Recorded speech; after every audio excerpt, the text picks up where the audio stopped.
All right, do welcome back to K24 this morning. There is some information on your screen right now, as you can see that one distributed by the Kenya Red Cross, talking about social distancing, which does not mean cutting ties. And as you can see, the cutting ties has been highlighted in red. Now, we are still family, only a few meters apart to protect each other. Now, in case you're wondering, is social distancing ni gani? This is part of it. We are still family, just, a few meters apart. Nijikinge, ujikinge, tukingane. As you can see, the first picture at the very top there, the one that has a red X, is showing, individuals who are very close to each other, literally touching each other. Then the lower one shows a similar image, but now a little bit further apart, and that is what it means. You don't need to hug someone right now, tafadhali. It doesn't mean that you don't love them. You don't need to, shake their hand. It doesn't mean that you don't love them. It doesn't mean that you have to sleep with them. Sahi ni wakati wa kujikinga, my friend, because I can assure you, even contraception will not help. It's not mean cutting ties. True. Social distancing is physical. It's not emotional. Yes. You still maintain your emotional connection. True. We can chat on WhatsApp. We keep extroverts now should use social media more.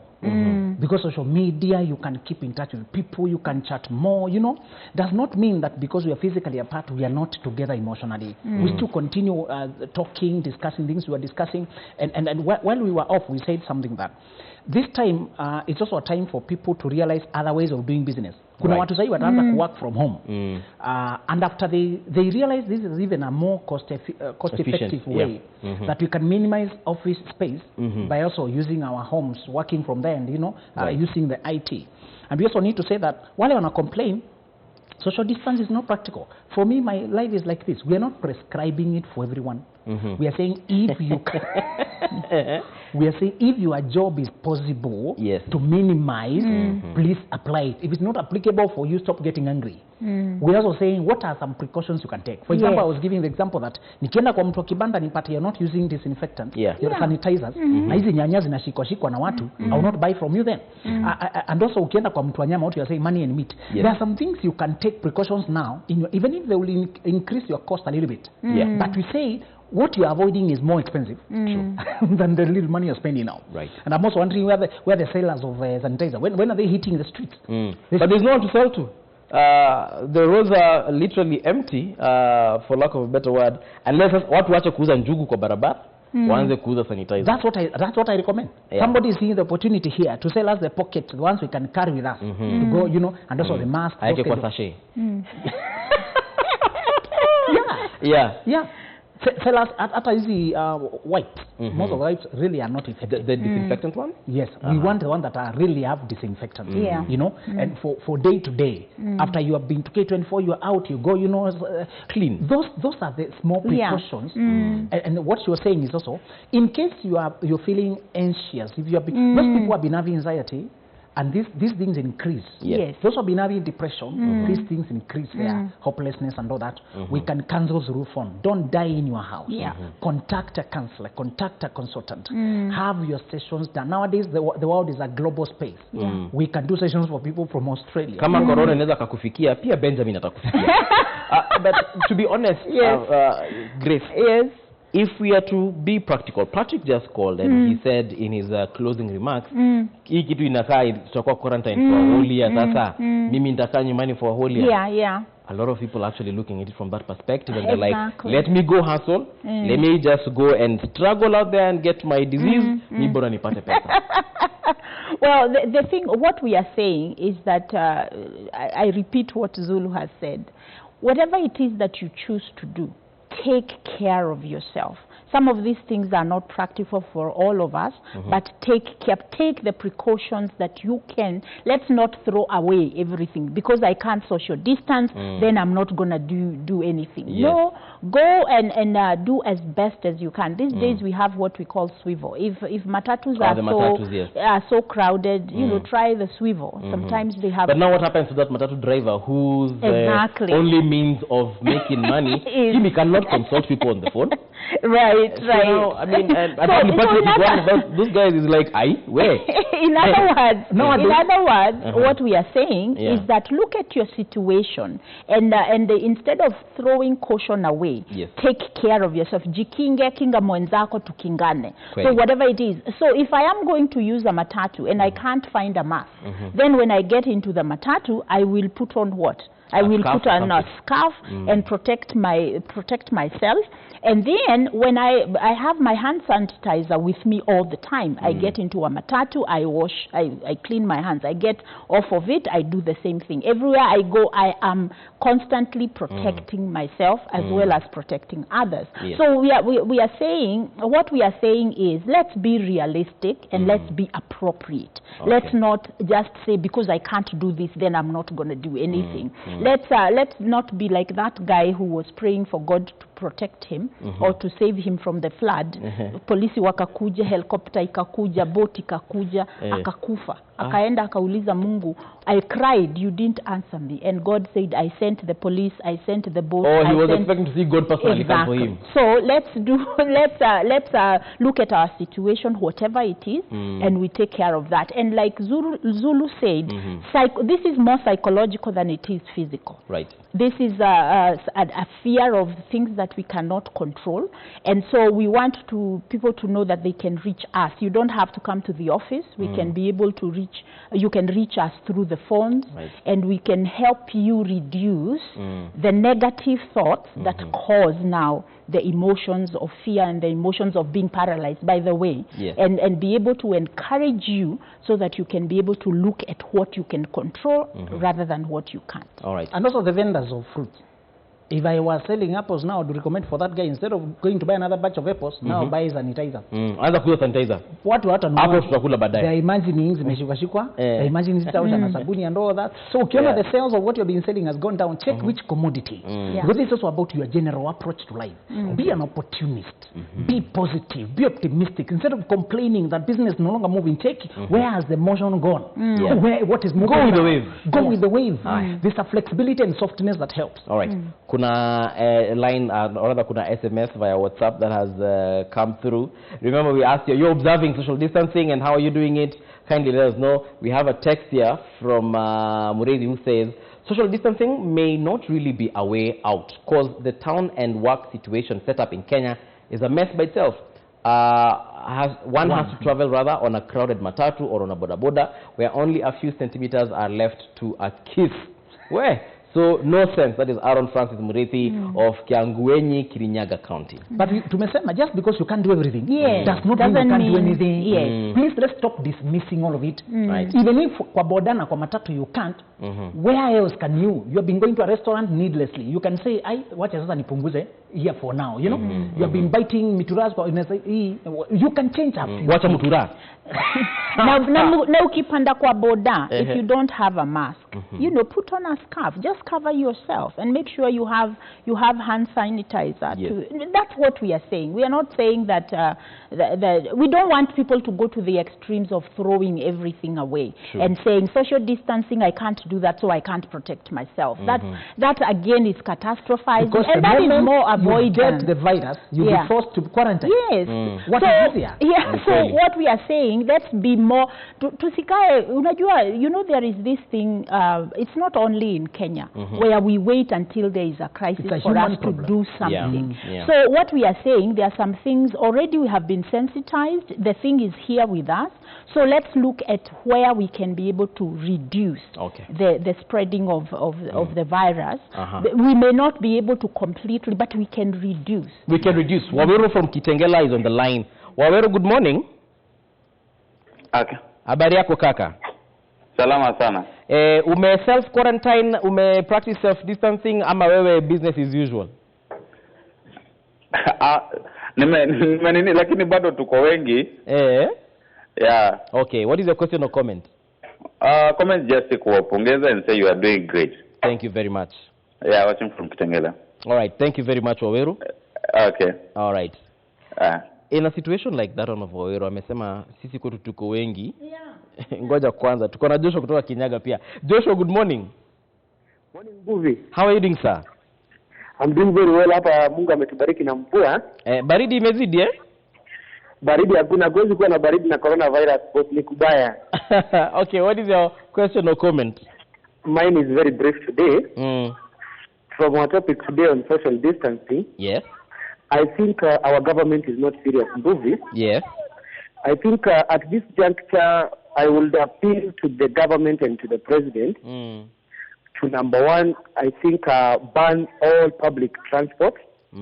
I think it is not working. Let us be honest with ourselves. Okay. If you look at the pandemonium and the kind of madness that is in our public transport sector, yes, that is going to be the epicenter of coronavirus transmission in our country. And lastly, if you look at what is happening with our ferries, the whole ferry transport should be banned from today. Okay. Otherwise, if we are not going to take those measures moving, this country is going to be a graveyard. I think we don't need to be, there comes a time when people don't need to be treated with kid gloves. I don't think there is anybody who is in so much emergency to travel. In any case, the only emergency as that now is we can be medical, and that can be sorted out using ambulances. Yes. Let us ban this transport. Let us stop this madness. That is my take for today. Thank you very much, Joshua from Kirinyaga. We also have Matthew from Karen. Matthew, good morning. Good morning. How are you doing, sir? I'm fine. What is your question or comment? My comment ni kitu moja ningependa kuuliza. Ndio. Sasa government pia at some point pia imetufail pia. How so?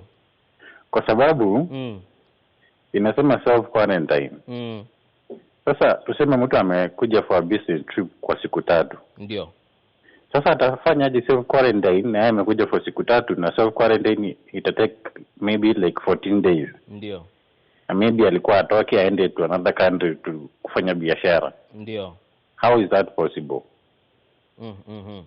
Okay. Na wanafanya nini kuhusu hiyo ili kitu hili? Alafu kitu kingine, huko mashinani bado watu ni kama waoni kitu kama ni real. Ushago sasa. Ushago waoni kitu kama ni real.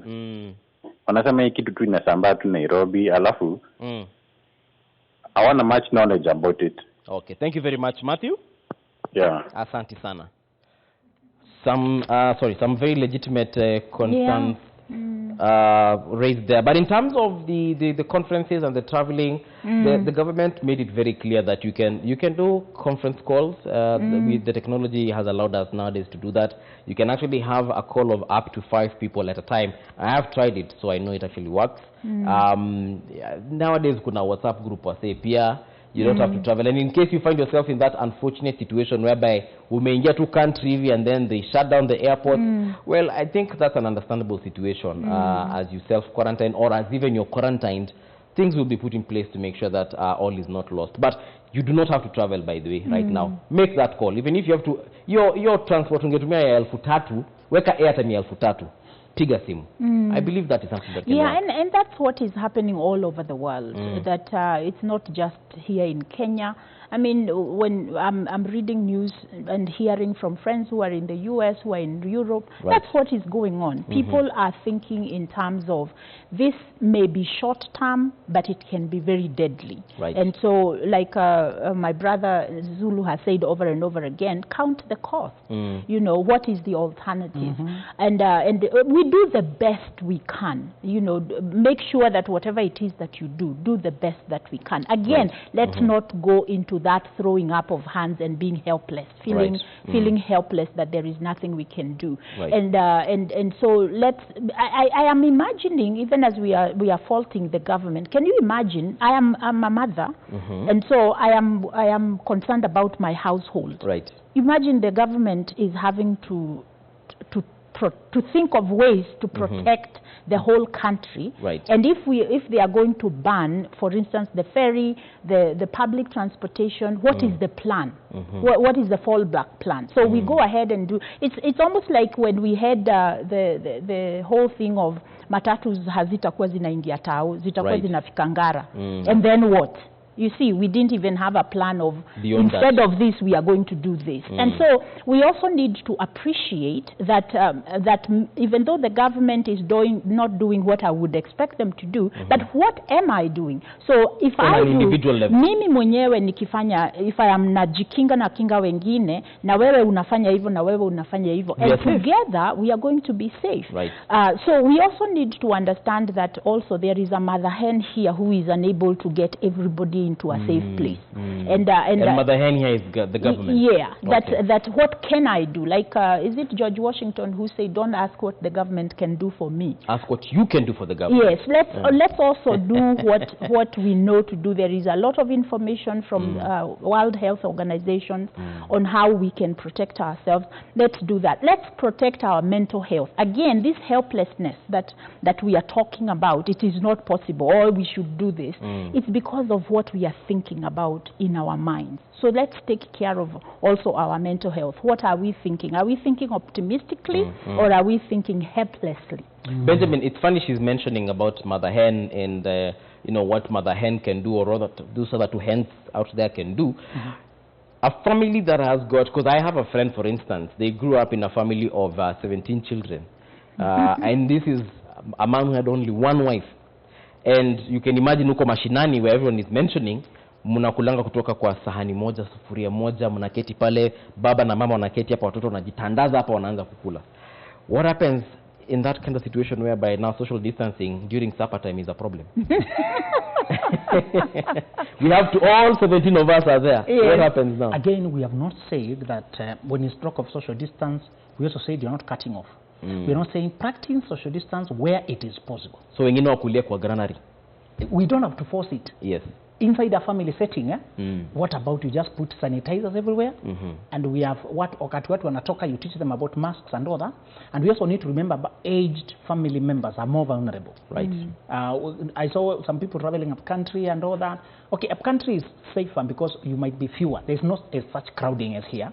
And if you can work from home, let's say your work is 90% online. Yes. You know, and one person told me the works that involved tourism have gone down now because of the, you know, minimized traveling and all that. True. One reason you should be going up country is to minimize cost of living and be able to live cheaply there. But I'm saying in a family setting, we don't have to force it. Wenda ukakudia kwa garage, ingia kwa gari. Wenda kula kwa bedroom yako. Ukichukua chakula utoke ndio mimi nikuje nichukue. So some things are not quite practical. They are not. Yeah. Because as a family, we also need to function.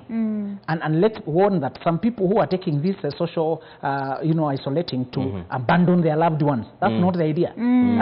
Babe, siwezi kuja COVID-19. Siwezi kawa, I'm sorry.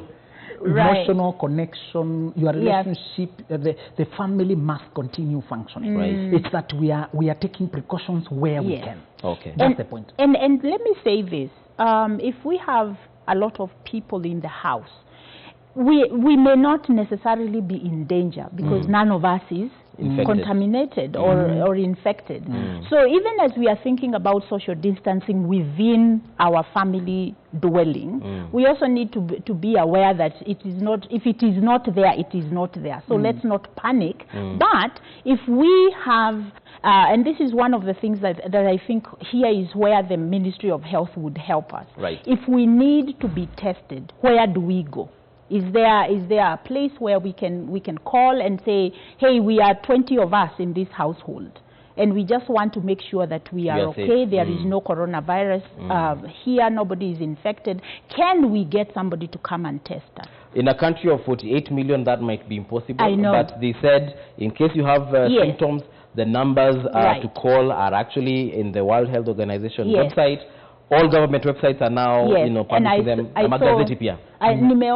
saw you had, I think there is a toll-free number, 719. 719. That's what I'm saying. So let's tell people this. Let's not go into this fear of, because we are 20 of us in the same house, we are going to be infected. Now, watu wakiwa wengi, most of them are children. Because if you're adults, you'd have gone to your own, you know.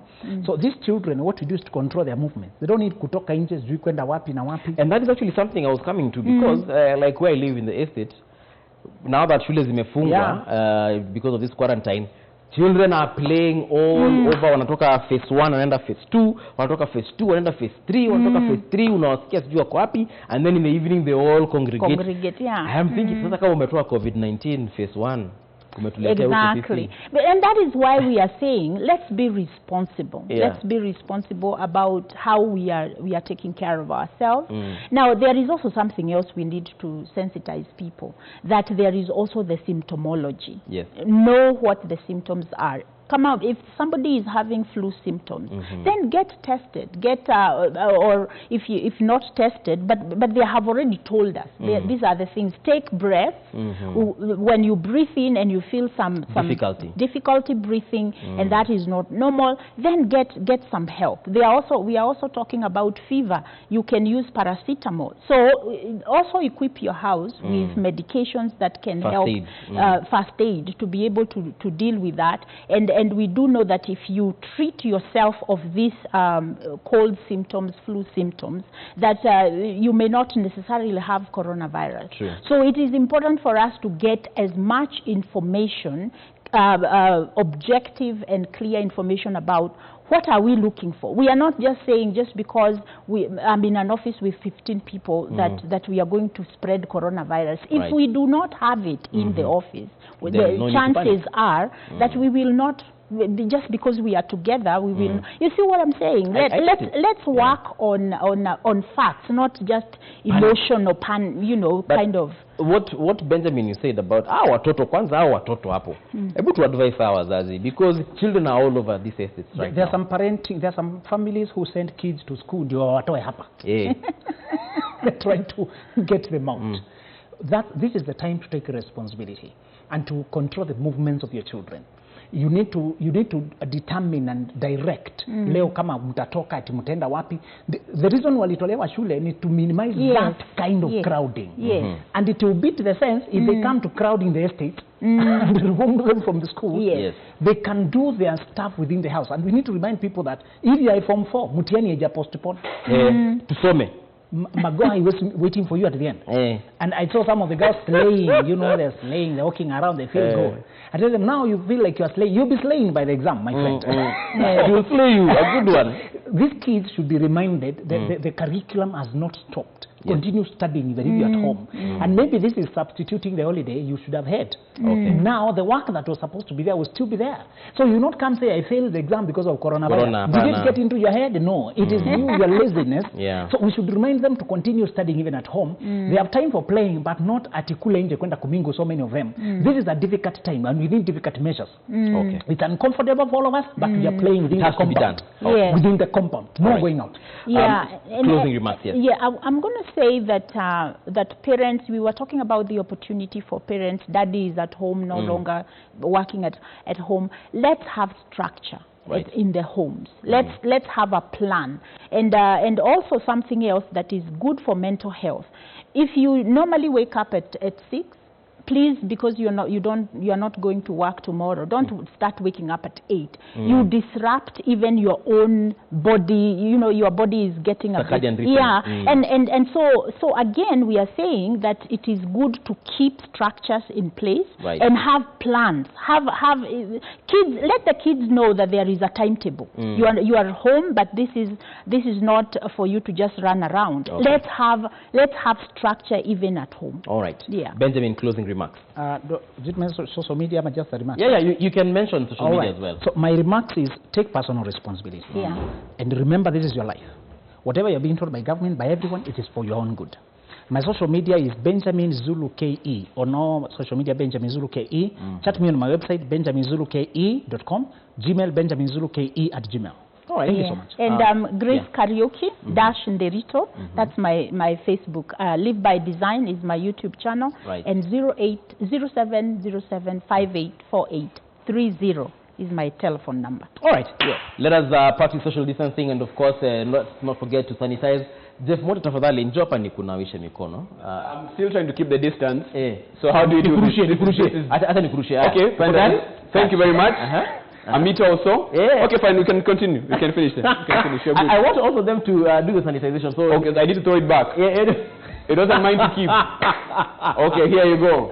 Okay. Oh my God, this is very interesting. So do I need to sanitize over here where he touched? No, once umeshamwaga na upeane, wacha yeye ajipange na corona yake. So that's what we're doing. Yes. Wewe jipange na corona yako, kila mtu ajipange na yake. That brings us to the end of the show. Of course, thank you very much for joining us. Tomorrow, it's Hangout Friday, folks. So it's still, as far as we are concerned, it's still happening, and we're still going to be hyped up as never before. As Grace said, it's all about trying to keep the routine as much as possible, whether you're working from home. And God bless all those parents who are working from home, because up until this week, they thought that was God sent. Ask the parents who have been trying to work. It is not working. It's not working. There's somebody who said they've been trying to homeschool their child this week. On Tuesday, the child was suspended. Now they don't know how to take this case anymore. I'm going to suspend you. This is the times we're living in, of course. And of course, that brings us to the end of K24 this morning. Shiksha Arora, Samuel Joroge come in from 9 on the Daily Brief, still keeping a keen eye on what's happening across not only the country but the world as far as this corona pandemic is concerned. If anything breaks, of course, you'll be the first to know right here on K24 this morning. We say bye-bye. Kwaheri.